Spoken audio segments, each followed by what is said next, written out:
యాదగిరిగుట్ట లక్ష్మీ నరసింహస్వామి దేవుడికి ఓ భక్తుడు ఇంటిని విరాళంగా ఇచ్చారు. ముత్తినేని వెంకటేశ్వర్లు అనే ప్రభుత్వ విశ్రాంత ఉద్యోగి హైదరాబాద్లో ఉన్న 4 కోట్ల రూపాయల విలువ చేసే 152 గజాల్లో నిర్మితమైన G+3 పెంట్ హౌస్ కలిపి ఉన్న ఇల్లు దేవస్థానానికి అందజేశారు. చిక్కడపల్లిలో సబ్ రిజిస్ట్రార్ ఆఫీసులో దేవుడి పేరు మీదకు యాదగిరిగుట్ట టెంపుల్ ఈవో వెంకట్రావు సమక్షంలో ఆ భవంతిని బదిలీ చేయించారు. ఇల్లు రిజిస్ట్రేషన్ అనంతరం సంబంధిత డాక్యుమెంట్లను అధికారుల సమక్షంలో దేవస్థానానికి అందజేశారు.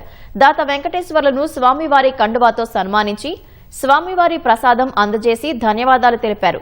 లక్ష్మీ నరసింహస్వామి మీద భక్తితో 4 కోట్ల విలువైన ప్రాపర్టీని బదిలీ చేసేందుకు కృతజ్ఞతలు తెలిపారు. ఎప్పుడైనా టెంపుల్ వచ్చి ఆ స్వామివారి ఆశీస్సులు పొందవచ్చని చెప్పారు. స్వామివారి అనుగ్రహం ఎళ్లవేళలా ఉంటుందని స్పష్టం చేశారు. కాగా దాత ముత్తినేని వెంకటేశ్వరను రాష్ట్ర దేవాదాయ శాఖ మంత్రి కొండా సురేఖ, ప్రిన్సిపల్ సెక్రటరీ శైలజ రామయ్యర్ ప్రత్యేకంగా అభినందించారు.